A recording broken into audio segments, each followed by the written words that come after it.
Salut et bienvenue dans Et on recommence, le podcast entre potes dédié aux remakes de films et de séries.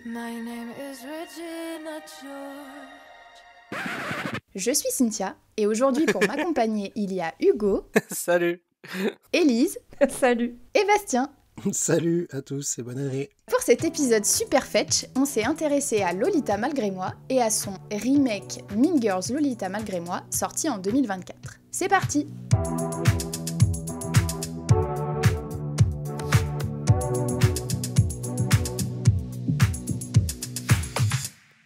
Alors, Lolita malgré moi, déjà, est-ce qu'on peut s'arrêter sur ce titre tout pété ? Putain, c'est ça la version française ? Ouais, c'est même pas québécois. Ouais. Ah, tu savais pas le titre français ? Non, je m'étais arrêté à Mean Girls en fait.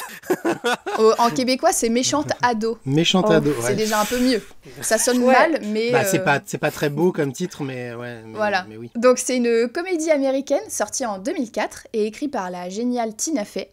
Pour ceux qui la connaissent pas, elle est connue pour son travail au Saturday Night Live et aussi son rôle dans 30 Rock. DS. Du coup, elle est tombée sur un best-seller aux États-Unis qui s'appelle Queen Bees and Wannabes, écrit en 2002 par Rosalind Wiseman, et qui en gros est un bouquin de développement personnel qui est censé guider les parents d'adolescentes afin de les aider à survivre au clan, au gossip, aux petits copains et toutes les autres réalités un peu compliquées du lycée. Oh la vache. Bref, Tina Fey, elle parle de ce livre directement à son producteur du SNL qui achète les droits avec Paramount.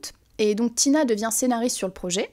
Et pour combler la partie fictionnelle qui était absente dans le livre de base, elle choisit de distiller plein de petites choses de sa propre vie, donc tout ce qu'elle a vécu, elle, en étant adolescente, quoi.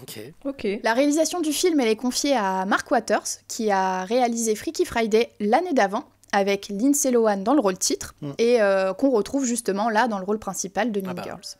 Chouette film. Bah d'ailleurs, je sais pas si vous le saviez, mais à la base, Lindsay Lohan, elle voulait le rôle de Regina George, mais tout le monde a eu peur justement que son image de Disney Girl soit un peu écornée. Donc elle s'est ravisée pour jouer le rôle plus sympa de Cady Heron. Ça se prononce Katie en fait. De Cady Heron. Katie, Cady. Et sinon, ils avaient aussi pensé à 2 autres actrices pour ce rôle. Alors, essayez de deviner qui. Alors, en pensant à une actrice qui allait devenir hyper bankable dans les années 2000 grâce à un film teen. High School Musical, c'est Vanessa Hudgens ? Non. Twilight. Ouais, c'est Non, ça. sérieux ? Kristen Stewart. Ouais, remarque. Why not ? Ils avaient pensé à elle, mais aussi à Michelle Trachtenberg, l'insupportable la petite sœur Dawn de Buffy. dans Buffy. Ouais. Ouais, voilà. Ok, ouais, ça... Alors, était bien. Ouais, ouais. elle aurait été bien. Ouais, Elle aurait été bien. je suis d'accord. Et du coup, pour jouer la reine des méchantes, c'est Rachel McAdams, l'actrice de N'oublie jamais, qui décroche le rôle, alors qu'elle avait quand même 26 ans à l'époque. Attends, quoi ? Ouais. Elle les fait pas du tout. 26 ans, ouais. Ah Bref, ouais. on reparlera du casting plus en détail dans le déroulé, mais en tout cas, avec son budget de 17 millions de dollars, il en a rapporté 130 millions à l'international. Wow. Donc c'est un c'est pas mal. véritable carton au box-office. Ouais. Et il a gagné 3 Teen Choice Awards et 2 MTV Movie Awards. Alors Bastien, si tu veux bien, je te laisse résumer le film. Alors, Cady Heron, pour bien le prononcer, a 16 ans. Jusqu'ici, elle grandissait en Afrique avec ses parents zoologistes, mais cette année, son monde va totalement changer, puisqu'elle déménage et intègre pour la première fois de sa vie un établissement scolaire aux États-Unis. Elle découvre vite les règles sociales impitoyables du lycée, dominé par un groupe de filles populaires dont la manipulatrice Regina George. Encouragée par ses nouveaux amis, Janice et Damian, Cady va infiltrer le groupe des Plastiques pour mettre fin au règne de Regina et de sa clique. Merci. Avec le temps, le film il a atteint le statut de film culte. Il y a même une journée, le 3 octobre, qui lui est dédiée sur les réseaux sociaux, en référence à la date où Aaron, le crush de Cady, lui demande la date pendant un cours de maths. Ah oui. Nice. Et il y a même eu un spin-off téléfilm, Lolita malgré moi 2, diffusé en 2011. Est-ce que quelqu'un l'a vu ou... Alors, jamais. Non, pas du tout. Je me suis pas Non, lancé. moi j'en avais là-dedans. jamais même entendu parler. Donc, Ouais. Bah, vu que ça a bien marché, je suis même étonné qu'il y ait eu que un DTV. C'est vrai que c'est quoi. assez étonnant, Ça aurait pu être carrément une suite, mais bon. Justement, en 2013, Tina Fey, elle écrit la comédie musicale Mean Girls pour Broadway. Ah, c'est elle aussi qui l'a écrit.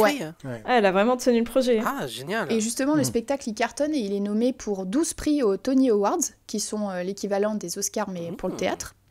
Et 10 ans après ça, du coup, Paramount et Tina Fey annoncent pour les 20 ans du premier film Mean Girls l'adaptation en film de la comédie musicale. Nice. Donc à la base, c'était surtout pour faire du contenu original sur la plateforme de streaming Paramount+. Mais vu qu'il y a eu un gros succès dans les projections test, Paramount Pictures a choisi de sortir le film en salle. Ok. Et le film, il a été réalisé par le couple Samantha Jane et Arturo Pérez Jr., qui sont connus pour leur expérience dans la création de contenus musicaux et de visuels assez innovants. Tina Fey, elle est au scénario, donc elle se base sur celui de la comédie musicale, qui est lui-même basé sur le film original. Lorne Michaels, le producteur du film original, il reprend son rôle de producteur. Et on a aussi René Rapp, donc, qui jouait Regina pendant 1 an dans la comédie musicale, qui reprend son rôle dans le film. Ah, d'accord. Donc à votre avis, c'est un top ou un flop ? De quoi, le remake? Ouais, le remake. Il a cartonné. Aux États-Unis, je crois que ça a cartonné. Il a dû cartonner. Ah ouais? Il rapporte 104 millions pour un budget de 36 millions. Et pour vraiment parler de succès, il faut que ce soit 3 fois plus. Là, c'est un petit peu moins. Donc c'est plutôt pas mal, mais c'est pas non plus un énorme succès, un gros carton comme le premier, quoi, évidemment. Ouais. Alors, la plus grosse différence entre les deux films, c'est que le remake, c'est une comédie musicale. Vous avez aimé ce changement ou pas ? Ben, j'adore les comédies musicales et j'avais complètement zappé que ce remake, c'était une comédie musicale. Alors, si je peux me permettre, le marketing, justement, avait un peu effacé le côté musical. Quand on regarde les bandes annonces et tout, c'est pas forcément méga mis en avant. Et en fait, comme il y avait eu tous les flops de Cats et compagnie, ils avaient eu super peur de le vendre comme une comédie musicale. Ah ouais. Le Le trauma. trauma de Cats. Non, mais tu vois, ça fait sens, Élise, que t'aies pas eu vraiment en tête que ça allait être une comédie musicale alors que t'avais entendu parler du film. Bah oui, mais je vous le dis, au début, ça chante direct. Je dis, mais attends, j'ai bien mis le bon film. J'ai eu un doute à un moment. Après, je sais pas vous, mais j'ai pas vraiment adhéré aux chansons.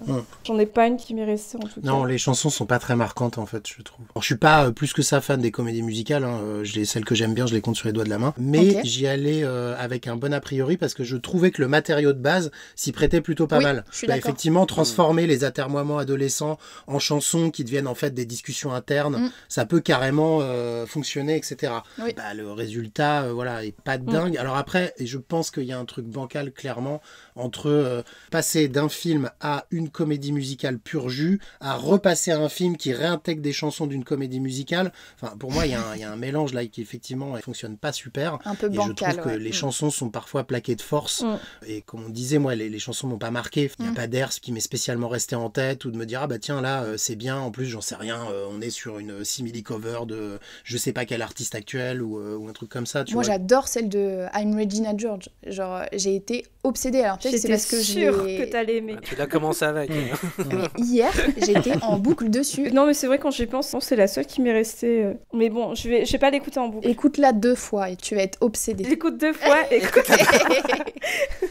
Moi, je suis bon public des comédies musicales. Du coup, j'ai bien aimé. Les musiques qui me sont restées, c'est la musique d'Halloween et aussi la Revenge Party. Oui. La Friend Revenge Party.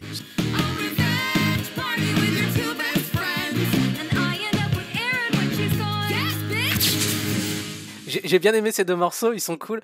Et comme le dit Bastien, je trouve que c'est vrai que ça se prête bien. Et même le début, l'ouverture en Afrique et tout ça dans la version de la comédie musicale, je trouve ça cool. C'est grotesque presque. Je trouve ça cool qu'ils aient mis ce passage. Après, j'ai jamais été spectateur, par exemple, de High School Musical. Donc, mais je trouve que l'environnement musical d'un lycée, enfin, tu vois, ça se prête bien. C'est déjà ancré un peu dans les... Oui, c'est vrai, Glee ou tout ça, quoi. Il y a Glee qui est passé par là, ouais. Mais moi, c'est pour ça, je pense que j'ai eu du mal. À l'époque, j'aimais beaucoup High School Musical et Glee. Mais après, je vous rejoins dans le sens où c'est vrai que ça s'y prête bien en termes de décor, de faire chanter des élèves dessus, quoi. Mais ton point de vue se défend, Elise, parce que si toi, t'as en valeur de jugement High School Musical et Glee, c'est peut-être un peu dur de comparer par rapport à d'autres trucs. C'est ça. J'ai pas un œil frais, on va dire, sur la chose. Moi, ce que j'ai bien aimé là-dessus, c'est les moments qui sont vraiment des clips. Non seulement il y a la musique, mais il y a aussi tout l'aspect visuel. Et la soirée d'Halloween, je la trouve assez marquante parce que le côté t'as la musique mannequin qui qui bouge, s'éteint. qui se déplace. Voilà, exactement. Il y a des bonnes ça idées. fait presque du coup film d'horreur à l'intérieur. Ça m'a fait un peu penser en mode Euphoria, mais ultra calme, quoi. Oui. Mais dans les couleurs, je parle. En tout cas, dans l'ambiance qu'ils voulaient mettre à certains moments, c'était... je trouvais que ça rajoutait un peu de couleur. Ça fait une lumière très théâtrale, quoi, très ouais, scénique. C'est ça. Et en même temps, ça fait avancer le récit, quoi. Parce que ça sert que aux personnages qui chantent, mais derrière, quand même, on en sait plus sur eux et ça les fait avancer. Je suis d'accord sur ça, parce qu'il y a des moments où la musique joue vraiment sur l'intention de la scène. Et je pense à la scène où quand Regina va se faire éjecter du groupe, quand elle arrive dans la cantine, t'as tout un cœur qui s'augmente et ça fait presque un petit moment Carrie, tu vois. Enfin, quand elle arrive dans un truc, tu sens qu'il va se passer un truc.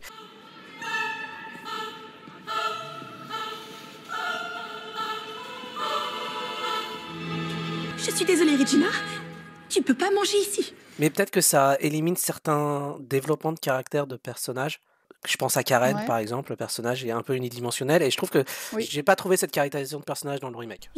C'est vrai que dans l'original, on a le point de vue de Katie avec sa voix off, ses pensées, etc. Et on est vraiment avec elle, et on voit un peu tout ce qui se passe de son point de vue. Et c'est clairement une narration à la première personne. Voilà, clairement. Et ça nous permet de comprendre son cheminement, en fait. De comment elle passe de la nana girl next door à la mean girl, en fait. Même si le premier film sort pas de la grille de scénario de à peu près n'importe quel teen movie des années 2000. Oui. C'est-à-dire que vraiment, tu coches les cases, pas à la minute près, mais on n'en est pas loin.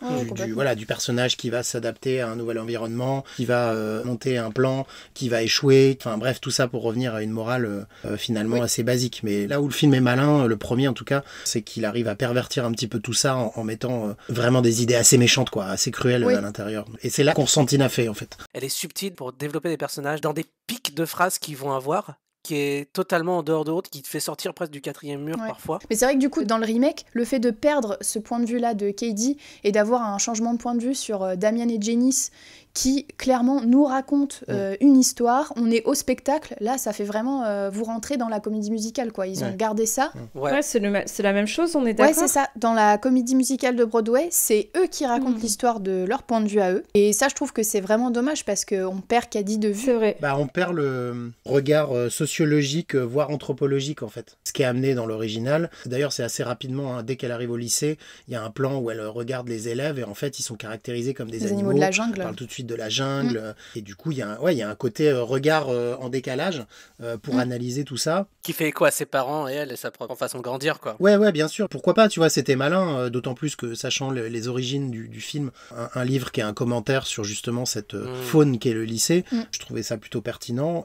Mais c'est vrai qu'avec le remake, là où en fait les chansons devraient prendre plus de place pour peut-être apporter ce commentaire et tout, elles le font peut-être de manière un peu maladroite, mais en tout cas, on perd un investissement tout de suite dans le film. Une vision, quoi. Ouais. Pour essayer de séduire un nouveau public, notamment cette nouvelle génération, qu'est-ce que vous avez repéré qui a été mis en place dans le remake ? J'ai des références des acteurs dans le premier film. Par exemple, le père, je vois que c'est le géniteur dans Scrubs. Je connais Lindsay Lohan, je connais Mike Adams. J'ai juste aucun repère dans le remake, à part Tina Fey, parce que c'est pas des acteurs de films de ma génération. Et c'est là où tu vois vraiment le gap, j'ai envie de dire, film culte de la génération Millennium, et peut-être tentative de réadapter ce film pour une Gen Z qui a d'autres repères et d'autres clichés. Mais complètement.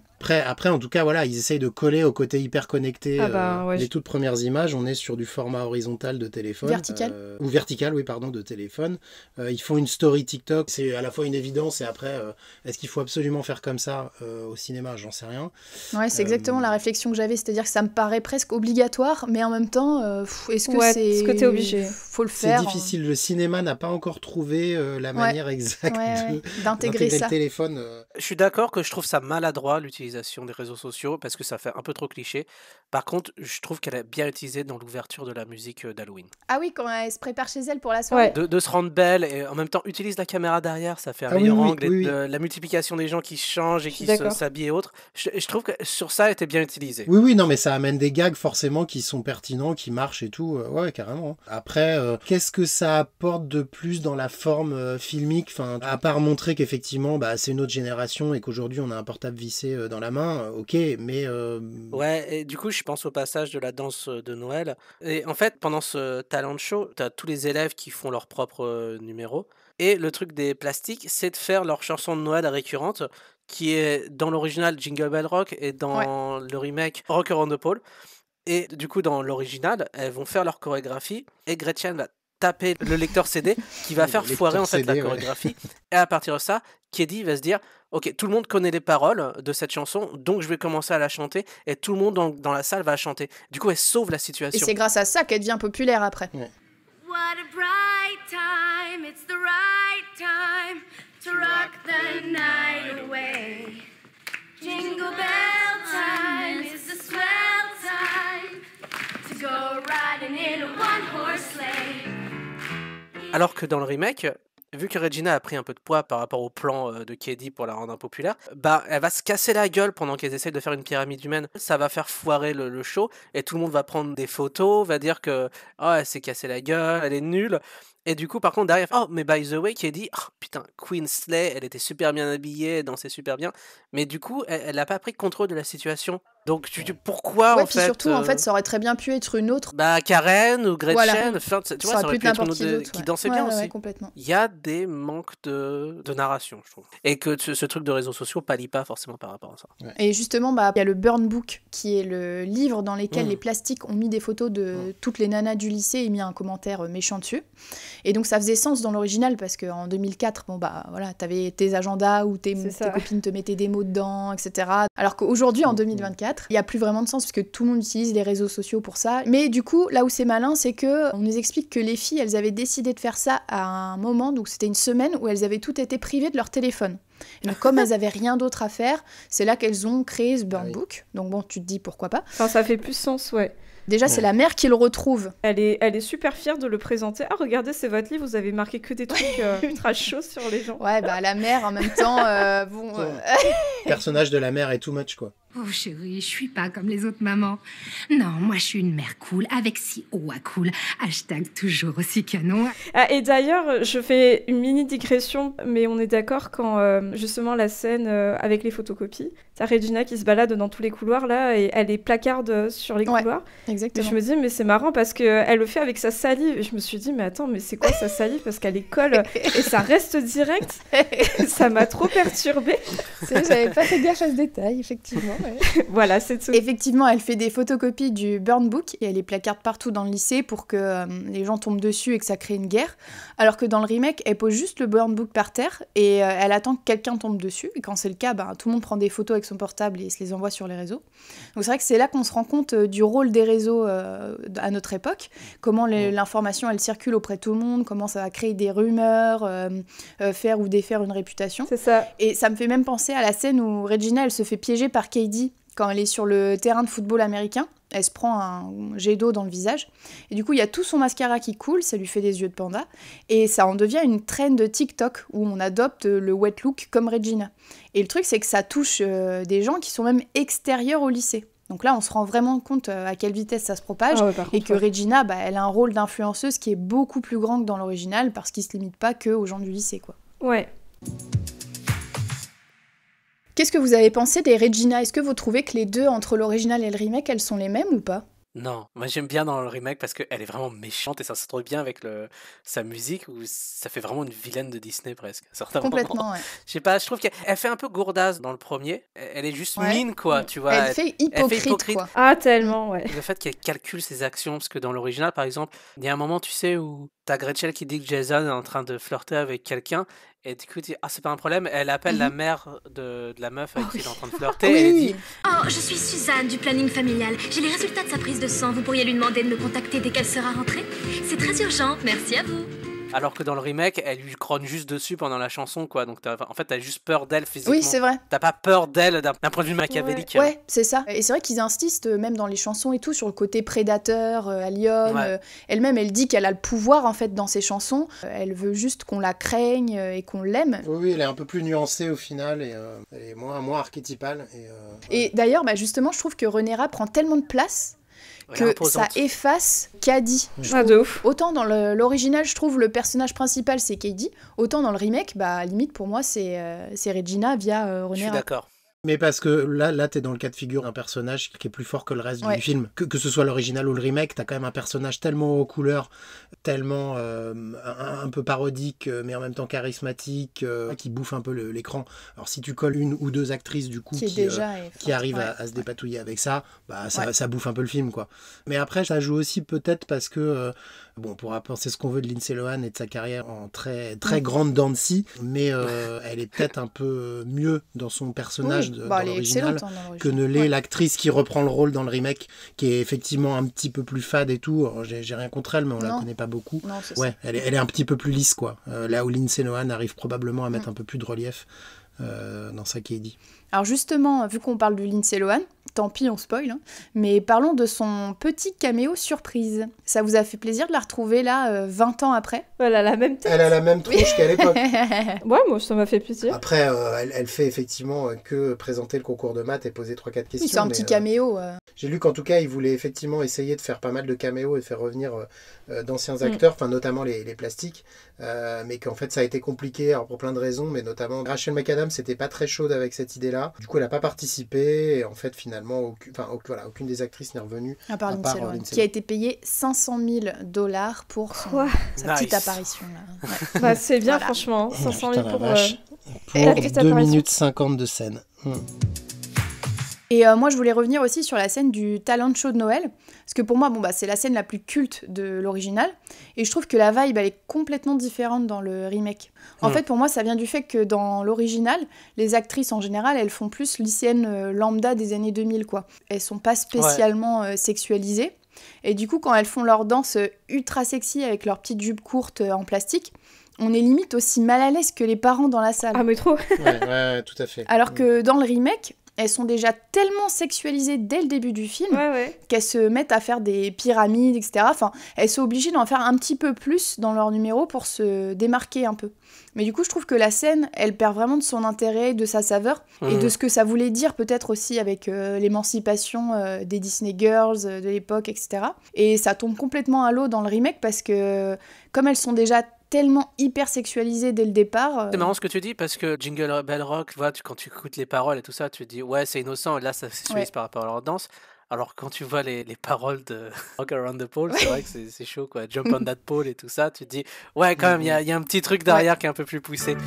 Rock, rock, rockin' around the pole. We'll rock that pole all night. J'ai l'impression que le remake tente de corriger un petit peu les aspects un poil problématiques dans l'original. Il y a quand même beaucoup de sexisme finalement, grossophobie, de la grossophobie à travers quand même le personnage de Regina qu'on fait bouffer des barres chocolatées pour grossir, et en fait on insiste sur le truc que oui elle a grossi, enfin le body shaming en général quoi, c'est assez présent dans le film original. Là-dessus sur Regina il y est toujours quand même. Ouais, mais c'est mais un petit peu moins, c'est amené un peu différemment. L'actrice de Regina, elle est pas ultra fine comme était McAdams au début. C'est un autre body, Et puis t'as pas ce truc où elle teste ses vêtements pour la truc de prom, tu sais, où non, on a que des tailles 1. Oui, on a la taille de 28 à 34. Bah voilà, exactement.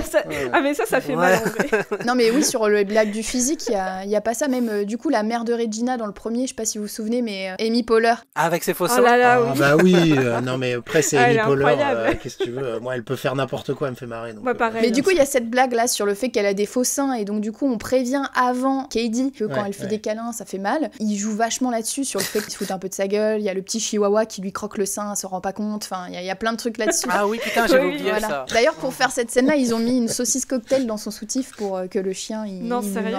Après les 100 dalmatiens où l'autre il s'était frotté des saucisses sur le visage. Tout ça, c'est des mini-gags qui font justement le sel. Et où là où on voit que en fait, l'écriture de Tina Fey vient du SNL, et qu'en fait, elle a incorporé sa manière d'écrire des sketchs et d'avoir des tout petits segments complètement absurdes qui viennent parasiter en fait le film, la scène, ou un truc comme ça, où d'un coup tu dis mais qu'est-ce que je viens de voir là ? On passe à autre chose. Tu vois, on s'attarde pas, moi c'est ça que j'aime bien. C'est très très drôle, et malheureusement c'est pas mal absent du remake qui joue beaucoup moins avec l'absurde. Du coup c'est un peu c'est vrai qu'elle est forte pour faire des gags d'arrière-plan. Comme le cas à l'envers à la fin avec merde, je sais plus comment elle s'appelle. Sur Karen, elle fait son initiale sur sa poitrine en faisant un K en petit diamant. Elle se retourne, c'est inversé parce qu'elle devant le oui, mais dans le remake, elle a un collier avec écrit Karen, et elle le met à l'envers aussi, parce qu'elle le met dans son miroir. Et il y a une scène où on la voit. Il y a aussi un truc où elle filme des nanas qui font une choré. Alors c'est peut-être dans le générique de fin. Oui, dans le générique de fin. Et en fait, elle est en train de filmer sa tronche, en train de réagir au truc. Et une tronche bien débile. Mais oui, pour en revenir au lissage que fait le remake, on peut peut-être parler d'inclusion, parce qu'il y a quand même beaucoup plus d'acteurs qui sont issus de communautés différentes. LGBTQ. En arrière-plan, on voit des mecs qui se roulent des pelles. On voit aussi des acteurs aux origines très variées aussi, contrairement à l'original où c'était très blanc américain, quoi. Ouais, t'as beaucoup de clichés aussi entre les communautés asiatiques, les communautés maths avec l'indien et tout ça et autres. C'est vrai que c'est un peu tendax quand même quand tu regardes. Les Shintok-toké, les Shintok-top, Les bombasses black qui se la tapent. Voilà, ça c'est dans l'original, mais du coup la même scène dans le remake, c'est les sportifs, les obsédés sexuels musicos, les fonce-dés, mais il n'y a plus vraiment d'appartenance ethnique en fait. C'est plus social que racisé, j'ai envie de dire. Et ça pour le coup, tant mieux. Ah ouais. Ils ont aussi enlevé l'intrigue du prof qui couchait avec son élève mineur. Ouais. Oh mais grave, c'était tellement too much. Ouais, ça c'est... Aïe. Voilà, bon. Alors c'est dommage parce que ça se fait au détriment de l'acteur, parce que dans le remake c'est John Hamm qui joue le personnage. Ouais. Et donc, il n'existe pas, il est là dans 3 scènes, je trouve ça hyper dommage de ne pas l'avoir exploité, surtout qu'il est très drôle. Mais oui, c'était vraiment too much ce truc-là. Et pour rester sur l'inclusion, du coup, donc même au niveau de la sexualité, on disait qu'on voit beaucoup plus de membres de la communauté LGBTQ+. Et même Janice, là, du coup, dans le remake, elle est clairement identifiée comme étant lesbienne. D'autant que dans l'original, on est quand même sur un truc où, en fait, il y a une rumeur qu'elle est lesbienne, mais on le sait jamais vraiment, mais elle traîne avec un pote gay. Mais en fait, à la fin, elle va quand même se mettre avec un mec sans que ce soit très précisé. Bon, c'est un peu... Enfin, voilà, le traitement à ce niveau-là est un peu léger. Ouais, c'est très bof. Et rien à voir, mais du coup, c'est Lizzie Kaplan, qu'on connaît de la série Masters of Sex notamment, qui joue le rôle de Janice. Et à la base, il voulait pas la prendre parce qu'il la trouvait trop belle pour le rôle. Ouais, c'est un peu triste, mais bon. Alors par contre, ils l'ont quand même enlaidi. Ils ont dit justement des coiffures un peu dégueu, le côté un peu émo et tout ça, pour essayer de l'enlaidir un max. Mais bon, déjà d'une, ça marche pas trop. Et je trouve que c'est très bien justement d'avoir pris tu sais, c'est le trope des films, des teen movies des années 80, pourtant, elle a pas de lunettes. 2000. De ce truc de prendre une jolie actrice, mais de lui mettre une coiffure un peu too much, des lunettes, une salopette. C'est une scène qui me fait beaucoup marrer dans un film un peu pourri. Oui, c'est Sex Academy, je crois. Il y a une parodie des teen movie, Sex Academy, voilà, où t'as ce truc où vraiment ils disent waouh, on va en faire la reine du bal de fin d'année. Non, mais tu vois, en fait, c'est hyper simple. Il suffit de la recoiffer, de lui enlever ses lunettes, de lui enlever sa salopette et tout. Et c'est très cool, mais c'est exactement ça. Les mecs se faisaient pas chier à l'époque. Ouais, c'est drôle. Mais j'ai lu une interview de Tina Fey. Elle s'est expliquée pourquoi en fait elle avait un peu gommé l'aspect mean de Mean Girl et que c'était pas forcément pour faire un truc plus politiquement correct à la base, mais plus parce que comme les personnages d'aujourd'hui évoluent dans l'époque d'aujourd'hui, ils sont obligés en fait de s'y faire. Donc par exemple, à la toute fin du film, quand tout le monde doit faire son mea culpa sur ce qu'ils ont fait de mauvais, etc. Dans l'original, Regina, elle tacle Janice en disant Oh, quelle chance, vous imaginez son bonheur? Elle va plonger dans une marée humaine de filles. Et Tina Fey, elle dit, dans le remake, on n'aurait pas pu dire ça, parce que si Regina avait fait exactement la même blague, tous les autres autour lui auraient dit mais attends, t'es complètement homophobe, et il lui serait tombé dessus. Bah c'est ça, ouais. Donc je trouve ça assez malin en fait comme justification de sa part. Après, ce que je trouve dommage, c'est que du coup ça devient un film qui est trop plein de bons sentiments, quoi. C'est presque trop cucu, beaucoup plus que dans l'original au final. Après, à la fin, on a quand même un truc un peu moralisateur. C'est ce que je trouve un peu dommage dans l'original. Oui, mais je trouve que c'est encore plus appuyé dans le remake, puisqu'à la fin, c'est carrément Damian et Janice qui viennent te redire la morale à la toute fin du film, alors qu'on l'a déjà eu par Tina Fey, tu vois. Je pense que c'était pas utile forcément de revenir dessus. Ouais, carrément. Et ça, ou même Regina qui à la fin s'excuse de son comportement, elle aime tout le monde, donc même s'ils essayent de justifier ça par le fait qu'elle est sous médicaments... C'est marrant ce que tu dis parce que j'aime bien ce côté un peu où les personnages se confondent. Bon, après, oui, c'est un peu facile comment elle s'excuse, mais je préfère presque ça au discours magique qui fait que tout le monde se devienne gentil, quoi, à la fin du premier. Moi, à la fin, je trouve pas du tout qu'elle devienne gentille. Tu vois, Regina, à la fin, elle se fait renverser. Du coup, tout le monde l'aime à nouveau. Et en fait, on la voit juste dans son lit avec les gens qui la kiffent, mais il n'y a pas de pardon, en fait. Il n'y a pas une véritable rédemption. D'autant qu'elle dit qu'elle est passée à autre chose, elle s'est mise à faire du sport. Je sais plus s'il joue au jeu de la crosse ou un truc comme ça. C'est ça, et du coup, elle est vénère, elle défonce ses adversaires. Elle met sa rage autre part, quoi. Et pareil, Karen qui est complètement débile là, et qui parle de ses seins parce que ses seins peuvent deviner la météo et tout ça. Bon, c'est rigolo, elle devient une reportrice météo. Et en se tripotant les seins.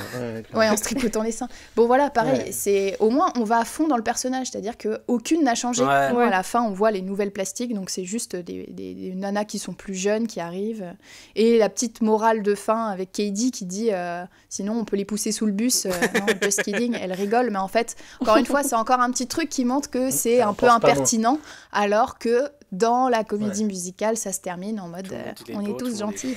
Et d'ailleurs, ils ont un problème, les bus aux États-Unis. Parce que c'est censé ralentir un peu. Ah oui. C'est clair. Non, mais des bus qui roulent à 70 km/h devant l'école, non, ça n'arrive pas. Non, c'est un vrai souci. C'est ma théorie que, en fait, les choses se passent dans la même timeline de 20 ans après dans la vraie vie. Parce qu'à la fin du premier, tu sais, t'as les plastiques nouvelle génération qui passent devant elle et tout ça. Et en fait, pour moi, la même chose se répète chaque année. Oui, et aussi la relation entre le proviseur et la prof de maths. Oui. Où en fait, ils se charmaient entre eux au début, et 20 ans plus tard, ils revivent la même situation, mais ils sont mariés. Ouais, c'est marrant ce que tu dis, parce que justement, dans le remake, on voit une photo du proviseur, donc lui-même dans le bureau à l'époque du premier, comme si c'était une continuité, 20 ans après. Et il y a même un nouveau diplôme qui est accroché au mur, qui n'y avait pas dans l'original, donc ça alimente vraiment la théorie de la suite. Mais par contre, l'incohérence, c'est que personne ne parle du premier Burn Book qui est arrivé il y a 20 ans. Puis surtout, 20 ans plus tard, des écoliers arrivent à l'école en portant exactement les mêmes noms. Non, mais c'est quand même improbable. Bon. C'est une pseudo-théorie d'évolution, tu vois, comme quoi les cycles se répètent, ça évolue pas. T'as toujours les mêmes groupes qui se font, t'as toujours les mêmes situations, t'as toujours les mêmes dramas de bullying et tout ça. Oui, carrément, ouais. Bon, pour conclure, vous avez préféré quelle version ? La première, parce que le truc, c'est que il est devenu culte, en fait, le premier. Et le deuxième, je sais pas s'il deviendra aussi culte, parce que j'ai l'impression que c'est un film comme beaucoup d'autres qui en sortent. Et j'ai pas l'impression qu'il se démarque par quoi que ce soit, en fait. Après, c'est une question de génération. Moi, il m'a plus marqué, on va dire, l'original que remake. Mais parce que tu connais les actrices... L'humour de Tina Fey me fait toujours rigoler, beaucoup. Et par rapport au remake, ça me parle moins, on va dire, le côté génération TikTok avec les trends et tout. Ouais, pareil. Après, je trouve que c'était quand même une idée intéressante de partir sur la comédie musicale, mais comme je le disais au début, moi, c'est les chansons qui m'ont un peu moins marquée. Je me suis moins sentie embarquée que l'original, ouais. Moi, j'ai pas trop le sentiment que ce soit une histoire de génération. Dans l'original, on a une espèce de dissection un peu cruelle du microcosme lycéen, de la dureté, de l'absurdité de tout ça. Et du coup, la charge critique est plutôt cool. Du coup, c'est drôle, même si la morale reste un peu réchauffée. Là, dans le remake, je trouve qu'il y a un truc assez bancal. J'ai des musiques et un scénario qui s'assemblent pas hyper bien. Et puis, il y a un truc qui m'a dérangé, moi, c'est le script et certaines situations reprises à la virgule près. J'ai trouvé ça paresseux. Pour des acteurs comme Tim Meadows là, qui joue le proviseur, à chaque fois qu'il intervient, il rejoue quasi exactement la même scène avec la réplique identique. Et du coup, je dis, moi, je vois un acteur qui s'emmerde en fait. Il y a quand même un peu un côté fanservice à offrir aux gens qui sont fans. Moi, ça m'a pas choqué. Et... Oui. En fait, juste moi, ça me donne quand même un peu l'impression que ce remake ne fait un peu que célébrer son propre mythe. Oui. Il est pas mauvais ce remake, mais il manque le côté impertinent parce que beaucoup de choses ont été gommées. Alors peut-être pour le bien aussi, mais voilà, il manque un petit truc un peu plus piquant qui fait que je me suis vraiment marrée, parce que là, j'avoue que j'ai un peu trouvé le temps long devant. Ok. Moi, à l'inverse, je partais avec des gros a priori, parce que Lolita malgré moi, pour moi, c'est vraiment un film culte. Donc, en faire un remake, j'étais pas super chaude. Le seul truc qui me rassurait, c'est que c'est l'équipe de Tina Fey qui était derrière. Et donc, j'ai été agréablement surprise quand je l'ai vu, parce que je trouvais que c'était relativement fidèle quand même à l'original, que ça gommait aussi un peu quelques aspects problématiques du film original. Les chansons, elles sont sympas, la photo est plutôt bien travaillée, c'est assez beau. Par contre, c'est vrai que malheureusement, au niveau du ton, on n'y est pas du tout, quoi. Ça n'a pas du tout le piquant de l'original. Donc, sans surprise, j'ai largement préféré l'original, quoi. Ok. Bon, eh bien, merci à tous les trois pour votre participation. Merci Cynthia. Merci aux personnes de l'ombre pour leur aide précieuse, et merci à vous d'avoir écouté cet épisode. N'hésitez pas à vous abonner et à noter le podcast afin qu'il gagne en visibilité. À bientôt.